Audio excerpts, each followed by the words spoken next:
Boa noite a todas, né, e a todos.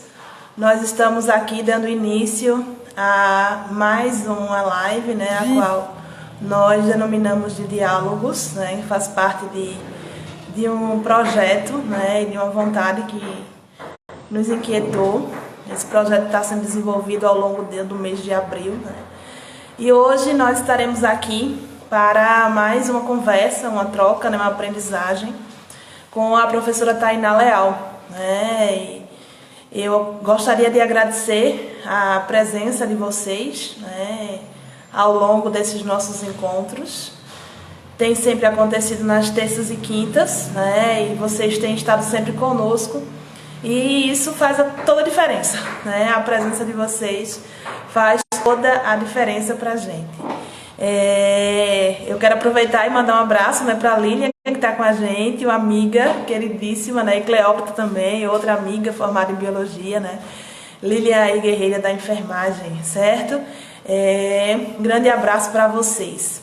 A professora Tainá já está conosco, né, estamos aguardando as pessoas irem se conectando para a gente começar a nossa live. Enquanto isso, eu fui apresentando um pouco, né, o que representa esse projeto Diálogos, né? Então, para quem ainda não ouviu, o projeto nasceu com o objetivo de fortalecer essa rede de troca, né, entre professores, entre amigos, né, entre profissionais de educação, entre estudantes, né, e fazer desse momento um momento muito especial para que a gente possa, nessa troca, aprender juntos, né? Não apenas nesse momento de pandemia. O projeto ele não surge necessariamente por conta da pandemia, né? Ele surge pela necessidade de nos fortalecermos enquanto profissionais da educação, né? Enquanto pessoas que acreditam na educação. E, logicamente, né, que veio no momento também oportuno em que a gente sente falta, né, da presença do outro, do diálogo, da conversa, né? E a gente está criando, né, essa estratégia para poder estar aqui, de certa forma, mais conectados, né, mais unidos e podendo também ouvir os profissionais, né, os pesquisadores, professores universitários, professores da educação básica também, unidos aí nessa troca, certo? Nós iremos começar, eu vou pedir à professora Tainá para enviar o pedido, né, enviar a solicitação de participação na nossa live. E as pessoas que estão conosco, eu peço que compartilhem, né, com os colegas o link e multipliquem aí essa informação para que a gente consiga trazer mais e mais pessoas, né, para essa discussão que é tão relevante sobre o papel da escola e como é que a gente lida com essa diversidade, certo? Professora, eu já estou recebendo aqui, aguardando, né, para a gente começar aí a conversar, certo? Oi, boa noite.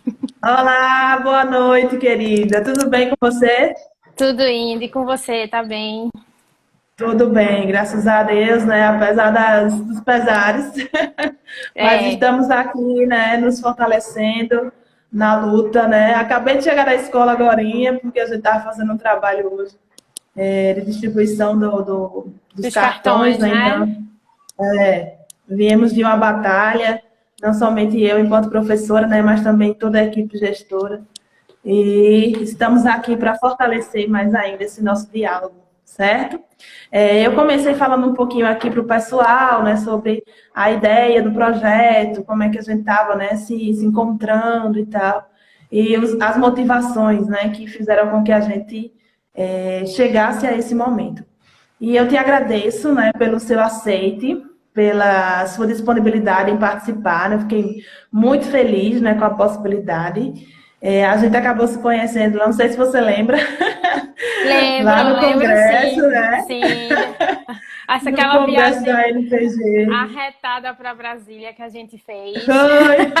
Foi muito E bom. aí eu fiquei, né, te acompanhando pelas redes. Igualmente. E fiquei curiosa também, né, para ouvir um pouco da sua pesquisa, dos trabalhos que você tem desenvolvido, e aí surgiu, né, essa possibilidade do diálogo, e eu te agradeço muito, né, por estar aqui, doando o seu tempo e compartilhando um pouco da sua bagagem conosco, né? Eu também Como de quero. costume, Eita, eu pode também quero falar. agradecer, né, o convite. Muito massa, eu achei o teu projeto. Acho que não, como você mesmo estava dizendo, né, não só para o contexto de agora, mas para a formação docente como um todo. Isso fortalece muito a gente. E enfim, eu estou muito honrada de estar aqui e poder trocar saberes com vocês hoje. Ah, fico muito feliz, querida. Eu acho que o professor ele sente muita falta, né, dessa conversa, dessa partilha, né? Uhum, E aí eu acho que nesse momento vem suprir essa lacuna, vamos dizer assim, né? Aquelas conversas na sala do professor, do cafezinho. sim, E aí a gente acaba recriando esses espaços tão gostosos, né? De troca, de participação. E é isso mesmo, é esse espírito de partilha mesmo, né? Eu acho que é muito importante para a gente viver tudo isso, né? Então, obrigada também pelo seu olhar, né, sobre esse projeto. Como de praxe, né, eu vou começar lendo um pouquinho da tua formação a respeito do que está no Lattes, né? Que a gente sabe que vai muito além muito além do Lattes, né? Mas o Lattes também faz parte aí para as faz pessoas parte. irem conhecendo, né, um pouco mais da sua trajetória enquanto profissional e pesquisadora, né? Então, Tainá, ela é mestra em educação pelo programa de pós-graduação em educação, né, lá da Universidade Federal de Pernambuco, e possui licenciatura em letras com a habilitação dupla português e inglês pela Faculdade Francinete do Recife, a Fafiri, né? Trabalha na educação básica como docente desde 2009. É pesquisadora do laboratório em gestão de políticas públicas de saúde, esporte e lazer, localizado também na Universidade Federal de Pernambuco. E atualmente está como assessora da Educação Integral e Profissional na Secretaria Executiva de Educação Integral e Profissional, certo? Que é uma pasta vinculada à Secretaria Estadual de Educação e Esportes no estado de Pernambuco, certo? Então, é um imenso prazer te receber. Eu queria que você comentasse um pouquinho sobre essa tua trajetória formativa aí, antes da gente, de fato, entrar na temática que nós elegemos hoje. Poxa, então, comecei a dar aula aos 17 anos, já no primeiro período, lá em letras. Eu tive um contrato, daqueles contratos, né, de estágio, de R$ 305 da Prefeitura do Recife. E para mim foi bem intenso, porque eu tinha 17 anos numa sala de aula de sexto, sétimo, oitavo, ensino fundamental nos finais, né? E assim, eu lembro que foi perrengue, foi desafiador, foi pau na moleira. Mas eu tinha muito idealismo quando eu comecei. Eu sempre fui muito apaixonada por educação. Assim, eu falo isso sem pretensa, sabe isso, Ellen? Porque se eu tivesse ter desistido, eu Sim. tinha desistido naquela época, porque é cacete, entendeu? Assim, não falando que isso acontece com todo mundo, mas assim, eu tive momentos de ter sido muito humilhada, porque eu era muito jovem, colocava a minha opinião e as pessoas, não, mas você é estagiária, você é um cumpras, né? Eu lembro especialmente uma vez que teve uma greve, né, na prefeitura do Recife e assim, eu questionando, pô, a gente vai ficar aqui sozinho na escola, só os estagiários, os professores não vão vir, como é que a gente vai fazer? Eu, cala a boca, você é estagiária, você é cumpras. Então, eu sinto que se eu tivesse que ter desistido da docência, eu teria desistido naquela época, com 17, 18 anos, para ser qualquer outra coisa. Mas a minha paixão pela educação é tão grande assim que eu fiz, não, eu tenho que perseverar nesse caminho, porque não é possível que só eu esteja errada, né? Então, meti a cara e estou aqui já faz, em sala de aula, 10 anos. Eu gosto de dizer, 10 anos em sala de aula, entendeu? Ali pagando minhas contas com isso, estudando, pesquisando, indo atrás, fiz mestrado com menino pequeno, entendeu? Em educação. Então, para mim é a minha cachaça. A educação é a minha cachaça, entendeu? Eu gosto muito desse tema e justamente por causa da gravidez, né, que tive, me inseri no movimento de parto humanizado. E aí comecei a ver as questões, né, dos direitos, das políticas públicas para as mães. E aí caiu na minha cabeça, assim, quando eu voltei da licença maternidade, eu pedi para ir para o EJA. para poder passar o dia com meu filho e quando meu esposo chegasse, ele ficava à noite com o nosso filho e eu ia trabalhar, né?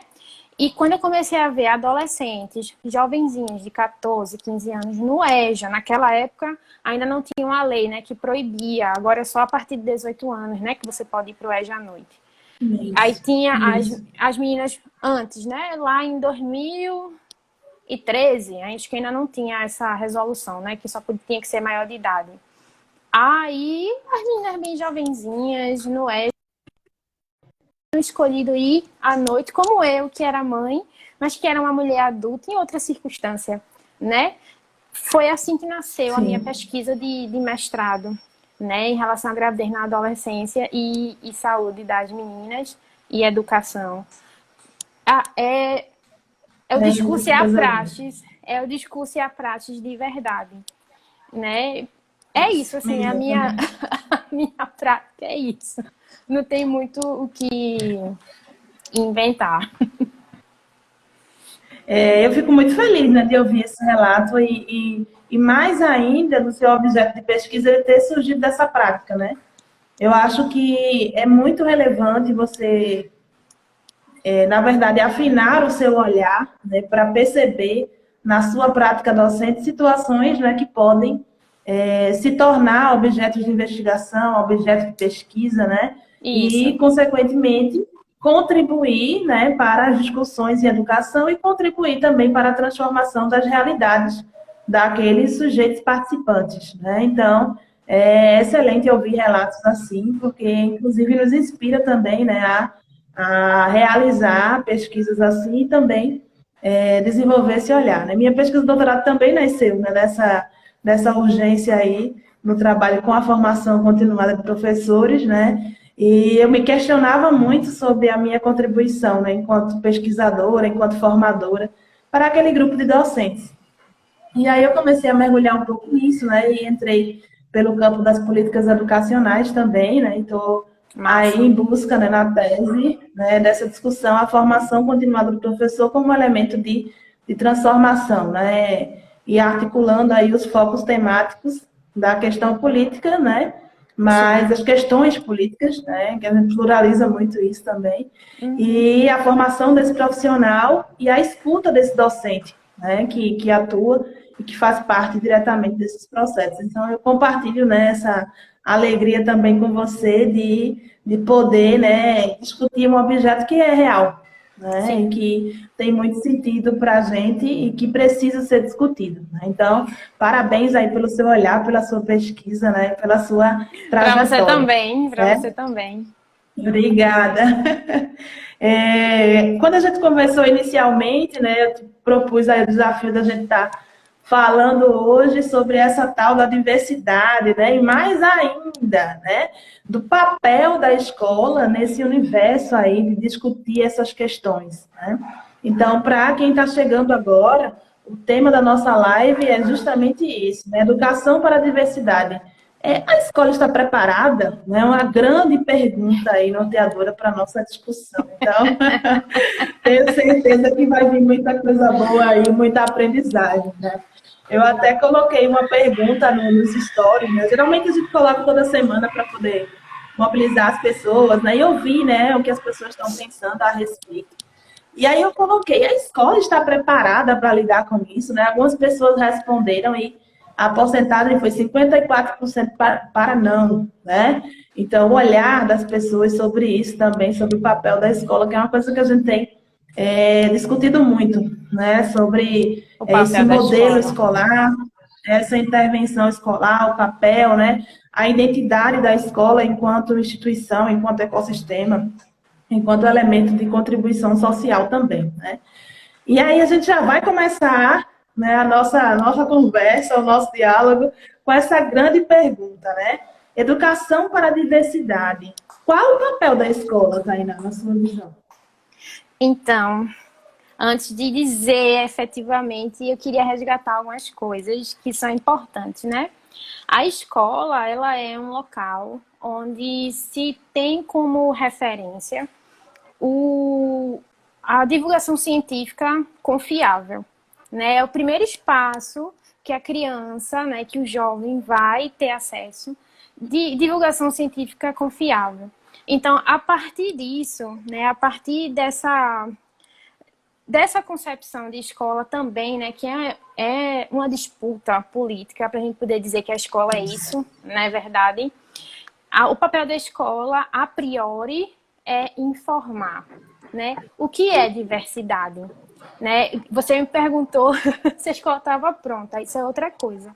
Mas antes disso, a escola ela fala sobre o teorema de Tales, a escola explica noções de química, de física, de linguística, né? E as questões de gênero, a questão da diversidade, ela é uma questão da antropologia, da sociologia, da filosofia, da história, da biologia, né? Da química, da física, ela está em todo canto. Então, é local da escola, assim, primeiro informar, desmistificar, entendeu? Assim, trazer o tema para o debate, como todos os outros temas, né, que são tidos como... gosto muito de falar o seguinte, a gente lá em 98, 99, a gente teve a publicação dos PCNs, né, naquela época, e a gente teve também a publicação dos temas transversais. E aí, para a gente ter uma ideia, a questão de gênero e sexualidades, de gêneros e sexualidades, já estavam postas lá no caderno de saúde, no caderno de pluralidade, né, de respeito, de cidadania, e no caderno de sexualidade, de orientação sexual. Então, essas questões de gêneros, né, e diversidade já estavam lá, desde 98. E aí, eu lembro que eu fui para uma formação... Foi no interior, né? Que como eu estou, né, no papel de assessora, a gente também foi para... A gente vai fazer formação no interior. E acho que foi lá para o lado de Floresta. E aí eu lembro de ter escutado um professor falando assim, porque hoje em dia no Estado a gente tem, depois da Secretaria da Mulher, né, da instituição da Secretaria da Mulher do Estado, e na capital também, nas prefeituras em geral... O debate de gênero e outras temáticas foram começando a foram ser inseridos na escola por causa dessa abertura, né? Mas aí o professor questionava ano passado, por que é que o Estado, ele estava se referindo no caso aos governos, não falavam mais disso, não cobraram mais disso, só veio cobrar agora. Isso já era um professor que já tinha uma trajetória bem longa, tá? Já estava perto de se aposentar. Aí eu fiz, professor, me dê 2 minutos para eu lhe lembrar que lá nos PCNs, em 98, há quase 20 anos atrás, gêneros e diversidade já estavam presentes para a gente trabalhar de maneira transversal nas nossas disciplinas, né? Então, assim, voltando, né, à tua pergunta, né? Eu acho que o papel da escola é informar, entendeu? A gente tem que trabalhar com a ciência, da mesma forma, a igreja está para a religião, da mesma forma que a escola está para a ciência. Penso assim, entendeu? Então, o papel principal da escola é informar, é trabalhar, discutir, entendeu? E trazer informações fidedignas, científicas, entendeu? Para, como é que se diz? Para os estudantes e para os professores. Eu acho que esse é o papel principal da escola nesse sentido. E aí a gente tem outros papéis que são concomitantes, mas não são os centrais, que é a mediação de conflitos, né? Às vezes a família está em conflito com o estudante, aí a escola calma, acolhe a família como um todo, tenta esclarecer, tenta conversar para evitar, né, maiores problemas, mas o principal é trabalhar essa temática de forma científica, entendeu? Não tirá-la, né? Porque as questões entram pela porta da escola, não só com os estudantes, mas também com os professores, com os demais trabalhadores da escola, entendeu? Então isso tem que ser debatido, não pode ser escanteado. A gente não pode fazer, a gente não tem o direito, essa é a grande verdade. A gente, enquanto adulto, a gente não tem o direito de privar os nossos estudantes de terem acesso a informações, sabe, fidedignas sobre essa temática. Essa é a minha opinião. Ótimo. Eu esqueci de comentar contigo, mas eu vou anotando umas coisinhas aqui Aí, vez por outra, eu baixo a visão, tá? Mas só para ir registrando. Eu tô E aí, quando no você... PC também. Aí eu vou fazer isso. Quando você falou em PCN, eu já anotei aqui esse ponto, né? Porque não só o PCN, né, como os outros instrumentos, eita, quase que não sai, instrumentos legais, né, que orientam a educação, o próprio currículo, agora a questão da BNCC também, Sim. muitas vezes, né, são instrumentos que, por mais contraditória que pareça essa minha afirmação, né, não chegam ao chão da escola, né? Então, o profissional, muitas vezes, ele se vê, né, ou enxerga esses documentos como documentos que foram criados por terceiros, né, e que encontram-se engavetados, e ele não consegue relacionar, muitas vezes, esse documento com a prática. E aí vem o afastamento, né? A falta de conhecimento do que está sendo ali orientado, parte pelas descrenças, né, que muitos dos profissionais têm da relação que o documento tem com a prática e com o contexto no qual ele está inserido, né? Então, quando você colocou essa questão do professor, né, já fazia muitos anos que estava na docência, né?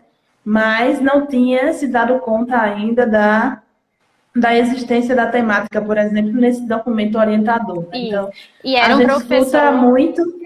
Era um professor super engajado, que na escola dele tem núcleo de estudo de gênero.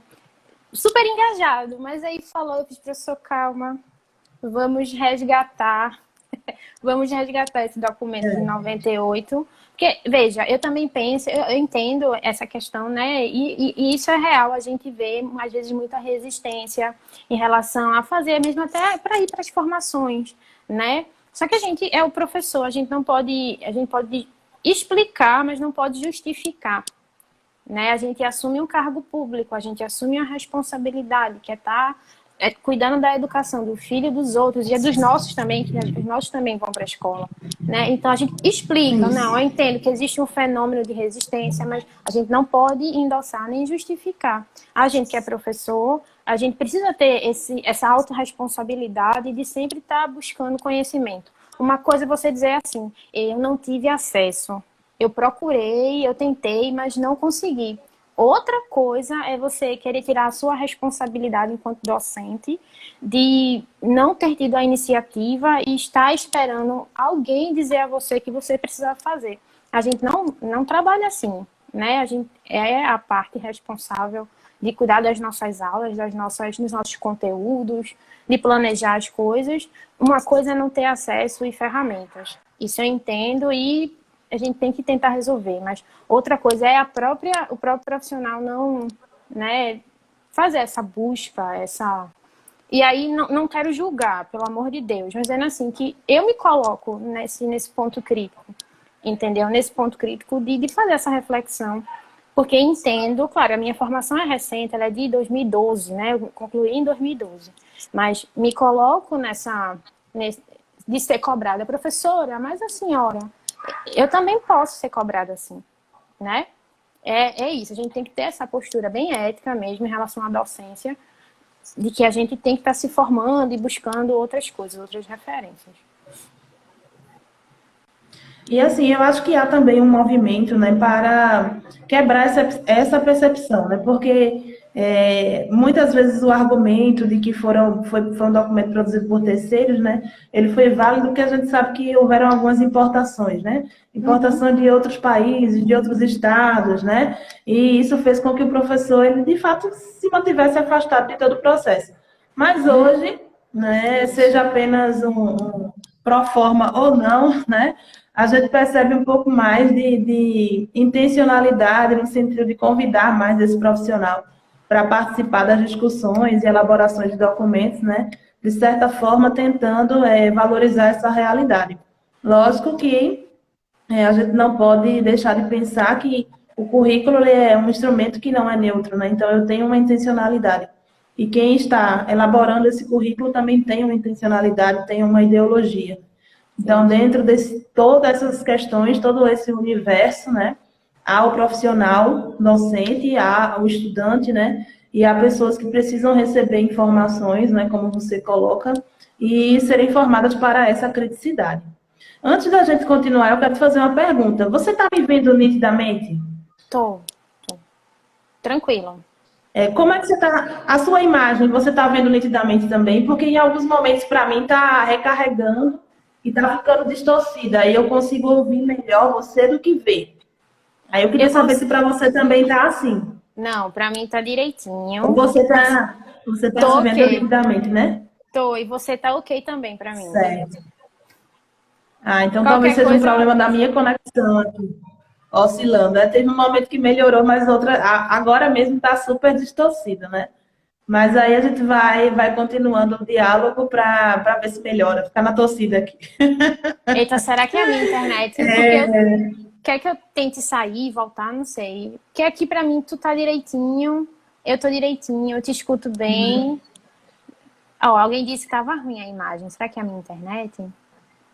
Tá ruim. Eu consigo me ver direitinho também, é só vejo a sua parte mais distorcida. Né? Vai dando um feedback aí pra gente, pessoal, de como é que vocês estão visualizando as imagens, né? Pra gente ir tentando fazer os ajustes, tá? Eu vi que tem muita gente comentando aqui, eu vou dar uma olhadinha nos Ó, comentários, tá certo? ruim a imagem, tô Pra dizendo. gente. Tá ruim. Tá. Quer que eu saia aí depois Para você volto? estar. Deixa eu só ouvir. A imagem da professora está distorcida mesmo. Agora melhorou. Agora melhorou. De Vou fato. ficar parada aqui. Pronto, perfeito. Dá para ouvir, né? Então a gente continua. Tá ruim a imagem mesmo, né? Não só aqui. Mas agora melhorou muito, né? Agora a gente consegue ver teu rosto direitinho. Certo? Deixa eu dar uma olhada aqui. Obrigada, pessoal, pela presença, né? Eu estou vendo vários estudantes aqui meus, lá da Escola Felisberto de Que Carvalho, né? massa. Estou vendo também, Muito né? bom. Excelente isso aí. Estou vendo colegas de profissão, né? Professores do ensino superior também. Registro a Show. presença de vocês e agradeço. Professora Adriana também da SFEC também está conosco. Professor Gilmar, né, querido, professor lá da UFPE CAVE, foi meu professor também amigo, né, pessoa que realmente nos inspira aí na prática docente, certo? Eu vou ler alguns comentários aqui, das pessoas que foram colocando, os estudantes, Vitor, né? Priscila também está com a gente, Priscila Quaresma, psicóloga, né?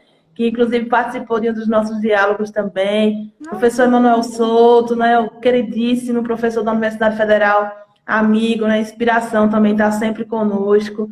Muito obrigada, né? Esdras também aqui, eu sei que é uma pessoa muito especial, né? Obrigada, querido, bem-vindo. Outros estudantes, né? E tem um comentário aqui que eu vou dar uma lida. Deixa eu ver. Aqui, né? Do Eboteco, na verdade é um Insta feito por um professor, né? Amigo também, pesquisador. E ele colocou o comentário. A primeira vez que eu ouvi falar sobre PCN, né? Foi na quinta série, sexto ano. Durante todo o meu tempo de escola, nunca ouvi falar sobre gênero e sexualidade. Hoje temos frutos disso na sociedade. E aí a carinha triste, né? De fato, essa repercussão negativa, né, da ausência ou até do afastamento, né, da escola nesse campo de discussão, né? Então, se você quiser comentar, Tainá, o comentário dele fica bem à vontade, tá bom? Essa que Eu é. vi que tem estudantes colocando, desculpa te interrompi, tem estudante aqui que colocou também do Nicanor, né? Bem-vindos, tá? É outra escola daqui de Caruaru. Muito bem-vindos, tá bom? Pode falar, querida. Na minha dissertação de mestrado, eu entrevistei 117 mulheres que na adolescente elas estiveram grávidas, né? E elas tinham que ter apenas a partir de 18 anos para participar, o critério de inclusão. E apareceram mulheres com 60 anos, 40, de várias faixas etárias, que durante a sua época de adolescente estavam estudando e engravidaram. E aí, essa fala dele, né, de 20 anos atrás, o cenário, infelizmente, ele permanece o mesmo. Se fala de uma maneira muito biomédica sobre as doenças sexualmente transmissíveis, né, da gravidez e de outros temas, sem realmente ter o olhar mais contextualizado, né, mais transdisciplinar do que seria as questões de gênero e tal. Mas essa é a realidade, assim, eu lamento, eu lastimo muito que pouca coisa mudou de lá para cá, inclusive na fala dessas mulheres, né? Assim, só dando, já que você pediu para eu comentar, dando esse dado, né, que eu acabei identificando nas respostas. E aí você, na tua fala agora, você trouxe a questão da transdisciplinariedade, né? Quando a gente fala de diversidade, de gênero, né, sexualidade, a gente está trabalhando numa perspectiva ou uma discussão transdisciplinar ou interdisciplinar, na sua opinião? Eu acho que pode ser os dois. Eu acho que não descartaria os dois. Porque, por exemplo, você pode falar sobre gênero, meu Deus, trabalhando questões mais pontuais, por exemplo, na educação física, né? Que fica a questão de gênero fica bem demarcada na educação física, especialmente, né? E aí você pode, por exemplo, fazer uma atividade interdisciplinar de educação física e história, por exemplo, para estudar a história dos esportes, a história da inserção da mulher nas Olimpíadas, né? Pode ser o inter e pode ser o transdisciplinar também, né? Até porque quando a gente fala de gênero, a gente fala de uma construção socialmente, historicamente posta na sociedade de uma forma até assim, quem fala muito disso é Bourdieu, né? Invisibilizada, né? Então cabe às ciências, de uma maneira geral, até mesmo epistemologicamente, olharem para si, né, para desvelar o machismo intrínseco a elas. Eu estava nessa conversa, né, nessa questão do movimento do parto humanizado, por exemplo, por que é que a medicina diz às mulheres para ficarem em posição de litotomia para parir? Não existe nenhuma evidência científica que diz que a mulher tem que parir deitada, né? A posição de litotomia é essa, deitar... Sim, eu ia pedir para você esclarecer para a gente. Deitar, né? Aquela cena de novela, a mulher deitada com as pernas abertas. Não existe nenhuma evidência científica que corrobore, entendeu, com isto.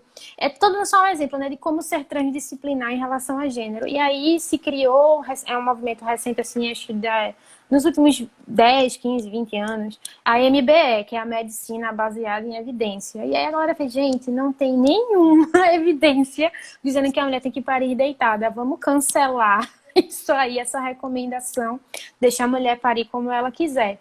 Para você ver como a questão do machismo e do sexismo, ela está intrínseca em tudo. Na mediação, na socialização. Também dessa... Em tudo, em tudo. Aí eu acho que pode ser os dois. Eita, agora tu que ficou meio embaçada. Será que... Eita, e foi? Foi. Agora eu tô te vendo nítida, né? Parece que tá alternando aí. Uma hora você embaça, outra hora embaça. Acho que a internet vai escolher. Ou você vê ou você transmite. É verdade. Mas assim, abrindo um parênteses, a gente tá utilizando muito, né? Os links das internet, né? E aí realmente fica essa oscilação. Então eu faço a compreensão também de vocês, gente, para manter aí, né? Se manter presente nesse diálogo, apesar dos obstáculos aí da internet. Certo? Valeu, gente. A gente fez o link, né, com essa... E obrigada também pelo feedback, né, que vocês responderam aí imediatamente. Muito obrigada. A gente fez o link com essas questões, né, e a necessidade da escola, o papel que você trouxe. Mas aí, observando a escola enquanto esse instrumento social, né, e pensando a escola como um lugar, você colocou de informação, né, mas para mim também é um espaço de formação. Né? Sim.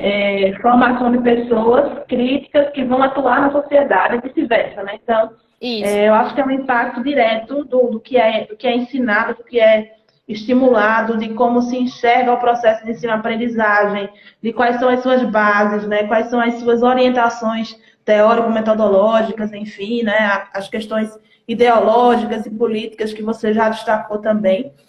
Presente nesse universo, né, da escola, né, no grande mix aí, formando pessoas, né, informando e formando pessoas. E aí a minha pergunta é a seguinte: qual a importância, então, né, da discussão das questões de gênero dentro desse universo da escola? E aí eu queria que você esclarecesse também que tipo de questão de gênero é essa que a gente tá falando, né, e qual a importância dela nesse contexto escolar, nesse contexto formativo. A gente pode começar pegando essa questão, começar pela última pergunta dentro dessas outras que você fez. Que história é essa de gênero? Né? Lá atrás, no início dos estudos feministas sobre mulheres, se estudava apenas a questão das mulheres dentro da sociedade.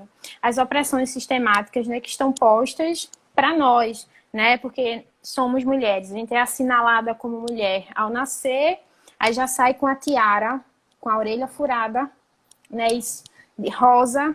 Então, da mesma forma, os meninos. Só que lá no comecinho eram só estudos feministas e só voltados para as mulheres.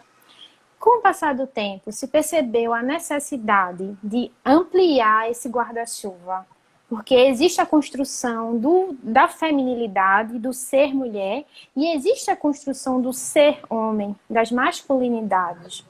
Não é isso? Então, se tirou esse rótulo de estudo de mulheres e passou a se falar de gênero. Porque quando se fala de gênero, eu não falo só da questão da mulher, eu falo da questão de todo mundo. Porque todo mundo é assinalado vinculado ao sexo biológico que aparenta. Né? Isso, você nasce com um pênis, então no parto lá você vai ser assinalado como homem. Né? E o teu papel social vai ser construído a partir do teu órgão reprodutivo e sexual. Né? É a mesma coisa a mulher. Então, quando a gente fala de gênero, a gente está falando de papéis sociais construídos a partir da identificação do sexo, do aparelho reprodutivo e sexual que está no corpo humano. Mas que isso não necessariamente corresponde ao papel social que você quer fazer. Porque dizem assim, mulher não joga bola, mulher não faz isso, mulher é frágil e tal. E aí, por exemplo, na minha experiência no jiu-jitsu, eu descobri que eu era bem forte, entendeu? Eu descobri que o meu corpo, ele é predominantemente endomorfo, que eu ganho músculo muito mais rápido, tecidos no geral, né? Tecido muscular e tal, mais rápido que outros tipos de corpos. A gente tem o ectomorfo e o meso, que são biotipos, gente, por exemplo, o ectomorfo é aquela coleguinha que come pastel todo dia e não engorda nada. Ela tem um metabolismo muito rápido e aí ela não ganha nem massa muscular e nem tecido, né? Outros tecidos. E eu descobri que eu ganho tecidos muito rápidos e que desenvolvi os meus músculos bem rápido e que fiquei bem forte. E aí eu sempre pergunto, quando uma pessoa me diz, não, porque os homens são mais fortes do que as mulheres? Aí eu faço, calma, você está falando de que mulher e de que homem? Entendeu? Porque a gente tem... que força, né? Isso. Geralmente eles querem falar de força física. Mas peraí, você está falando de que biotipo de mulher e de que biotipo de homem? Né? Porque tem mulheres que são altas, grandes e fortes. Aí você pega um homem que ele é menorzinho, magrinho, ele vai levar um cacete, não vai? Ele vai levar um cacete. Então, existem umas construções, né, voltadas...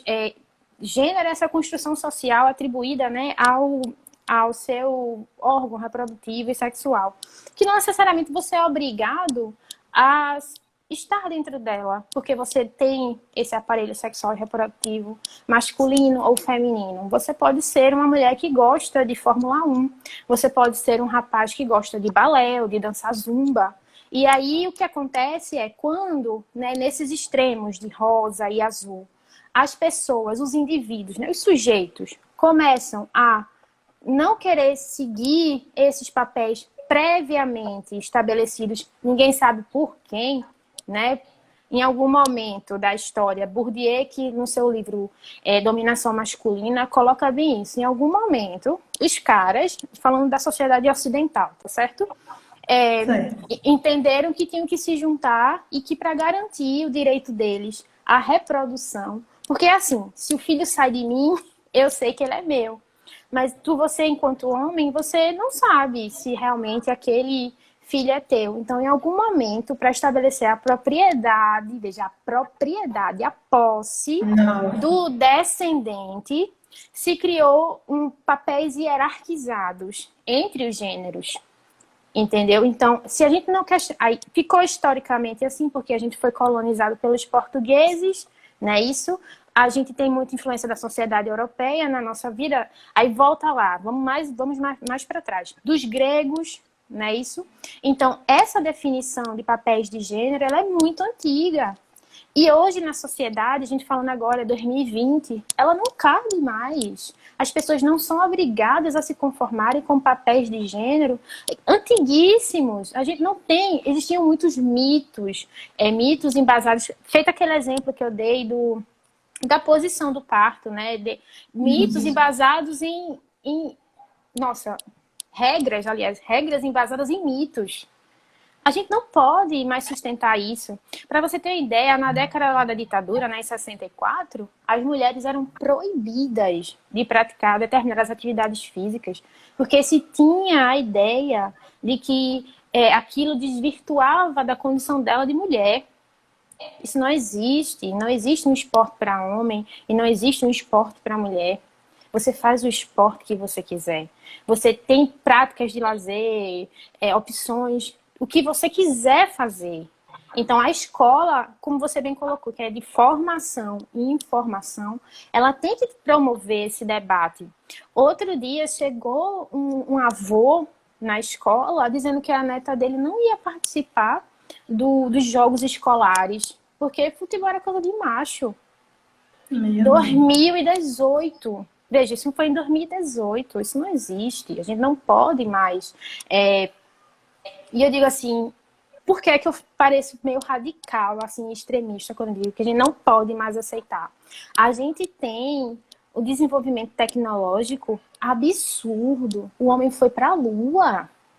A gente está falando de tecnologias do tipo assim, a gente tem um acelerador de partículas, né? Isso, das menores partículas possíveis. É uma tecnologia absurda. Como é que uma pessoa consegue, assim, aceitar que existe uma tecnologia tão avançada, tão assim, né? Tipo, se tirou uma foto do buraco negro, né? Exatamente. Uma equipe imensa conseguiu tirar uma foto, né, de um buraco, uma equipe liderada por uma mulher, diga-se de passagem, uma tecnologia anos-luz lá fora. E a pessoa aqui do teu lado, ela não consegue compreender que tá tudo bem mulher jogar bola, tá tudo bem uma pessoa ser homossexual, tá tudo bem uma pessoa ser trans. Tu entende? É por isso que quando eu digo assim, faço, gente, é inadmissível. Porque a gente vive numa sociedade da informação, a gente vive numa sociedade extremamente tecnológica, com coisas assim muito para frente, mas questões assim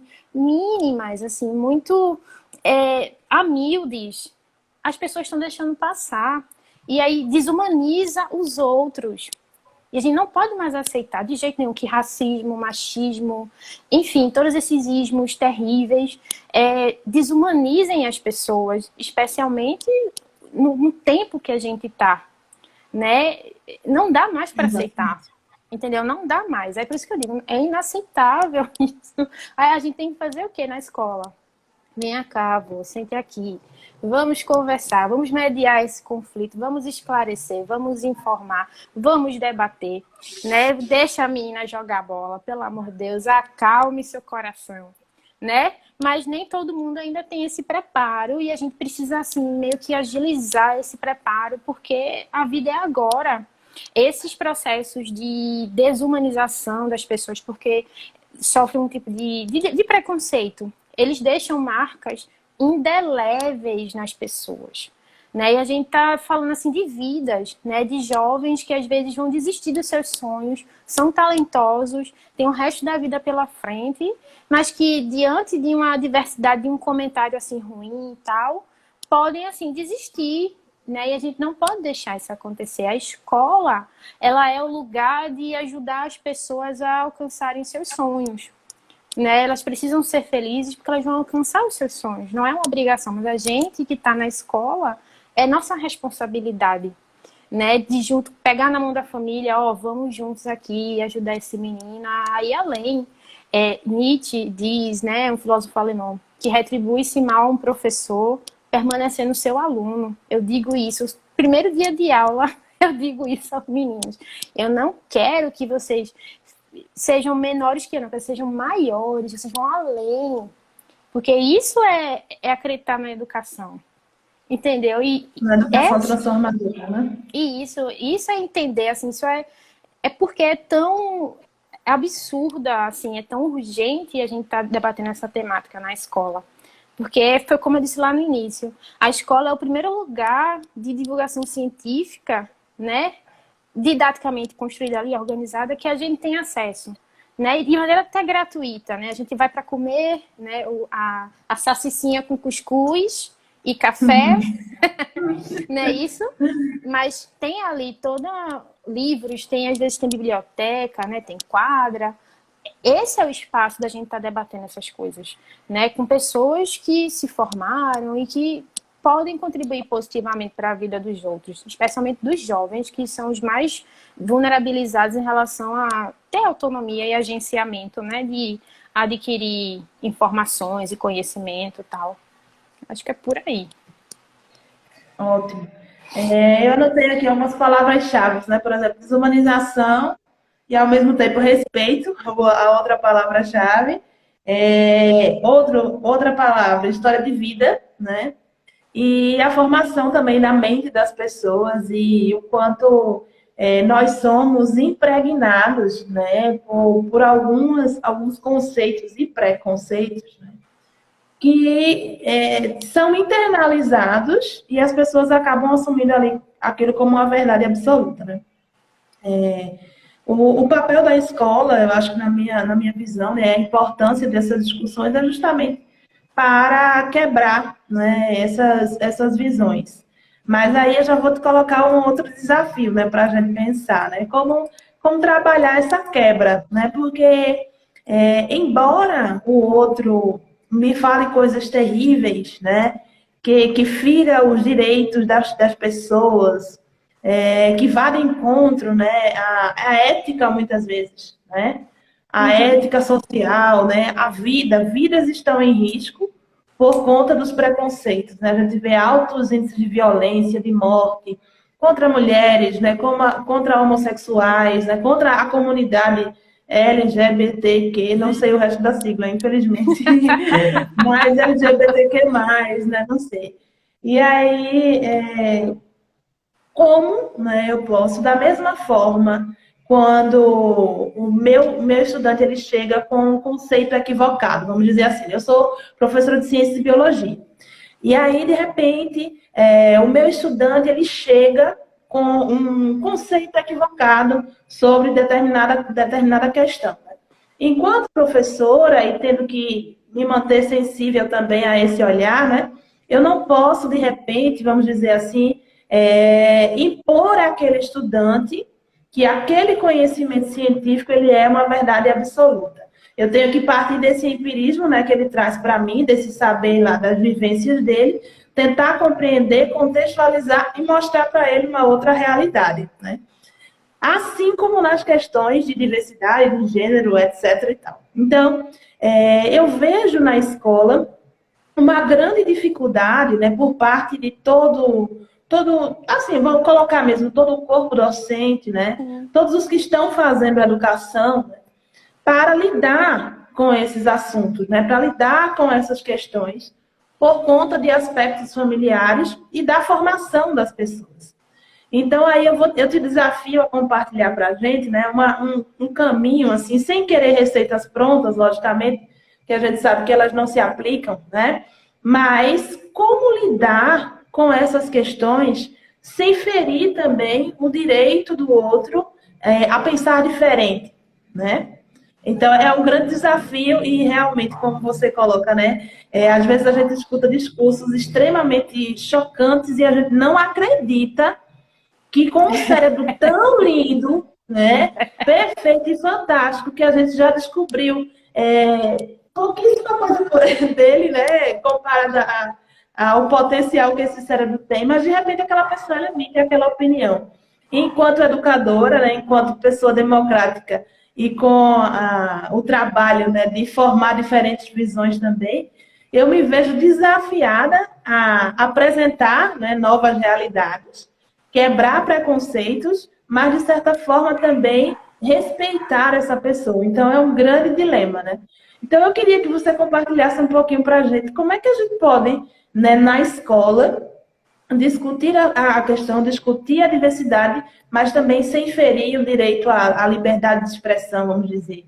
assim, né, do outro, ou também a liberdade de como ele vê o mundo, de como ele foi formado. Bem desafiador. Falei demais. Não, tá ótimo. Eu penso assim, a gente pode mostrar primeiro, quando as pessoas chegam com algumas imagens já prontas, alguns comentários prontos em relação a o que papéis sociais, o homem tem que ser assim, assim, assado, e a mulher tem que ser assim, assim, assado.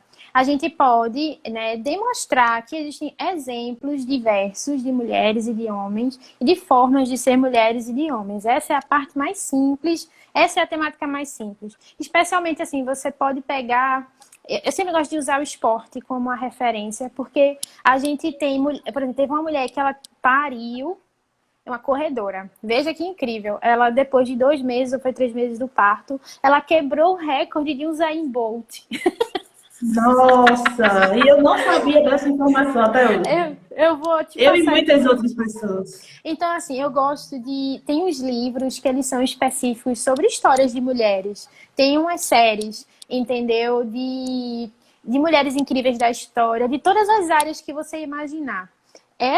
Esse tópico, por exemplo, de mostrar masculinidades e feminilidades, né? Tipos de pessoas que pode fazer, que não pode. Não, gente, vamos ver isso aqui. Esse é o mais simples. A gente pega esses exemplos na história e os meninos ficam mais sensíveis. Meninos e meninas também, né? Ficam mais sensíveis. Não, realmente, né? Olha, essa mulher, ela é mãe, ela correu mais que o Usain Bolt. Nossa, então tá tudo bem, eu posso realmente fazer o que eu quiser. Aí você também mostra um exemplo bacana de masculinidades, né? De pais participando da vida de seus filhos.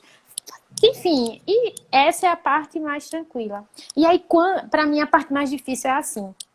Quando a pessoa chega, olha, eu sou de tal religião e eu não aceito. Isso vai pro inferno e não sei o que e tal. E aí eu gosto de contar uma história que aconteceu com Mainha, que Mainha também é professora de ciências. E ela estava Ah, que legal. trabalhando, ela estava trabalhando no segundo ano, acho que anatomia era segundo, era primeiro, eu não sei qual era a série, mas isso já faz um tempinho. E ela tinha marcado uma excursão para o laboratório de anatomia da UFPE, ia levar essa turma, eles não iam pagar nada, eles iam, né, ia ter uma aula massa lá, né, com as peças e tal. E aí ela mandou os comunicados, né? Só que tem uma regra, acho que você deve conhecer essa regra de entrar no laboratório de anatomia sem entrar de calça, né? Sem entrar Isso. com a roupa toda fechadinha, você não pode, porque ela é contaminada e tal. E aí na sala, né, de manhã, de segundo ano, tinha aquelas irmãs que vão de saia, né? E que não podem, de acordo com a religião delas, usar calça, tem que usar saia. A mãe dessa menina deu um bale na minha mãe. Deu um bale, mãinha. Minha filha não vai usar calça. Isso é um absurdo, é a nossa religião, não sei o quê. Correta. E mãe ficou assim, bem passada, né? Que tudo bem. Aí, de tarde, chegou o pai da menina, que a manhã trabalhava de manhã e à tarde nessa escola. Trabalhava os 2 turnos. E aí o pai chegou, a mãe pensou, pronto, se a mãe já me deu um balde de Foi manhã, daquele jeito, né? o pai vai vir aqui pra dar um cacete, né? Aí chegou lá, entendeu? E, opa, tudo bom? O senhor quer falar comigo? Ele, olha, que história é essa que a menina vai ter que usar calça? A mulher chegou lá muito estressada, me explica a senhora, que eu não consegui entender direito, não. Aí a mãe fez, olha, explicou, veja, é porque a gente vai entrar num ambiente contaminado. Então, a necessidade de usar a calça ela é imprescindível para sua filha não ficar doente, para poder participar da atividade, né? É uma excursão, vocês não vão pagar nada, vai ser ótimo. E aí, mãinha, safamente, fez uma pergunta a ele. Aí, deixa eu lhe perguntar uma coisa antes do senhor me responder se ela vai poder ir ou não. O que é que o senhor acha da sua filha ser médica, enfermeira, fisioterapeuta? Aí ele disse, eu acho bonito, né? Maravilhoso. Pois, se sua filha passar no Enem, passar para cursar esses cursos, ela vai ter que usar calça obrigatoriamente sempre que for entrar no laboratório de anatomia. Aí o pai parou assim, é verdade, né, professora? A mãe fez, ela pode vir de saia de casa, vai no ônibus de saia, chega lá, troca, entra, sai e bota a saia, não tem problema nenhum.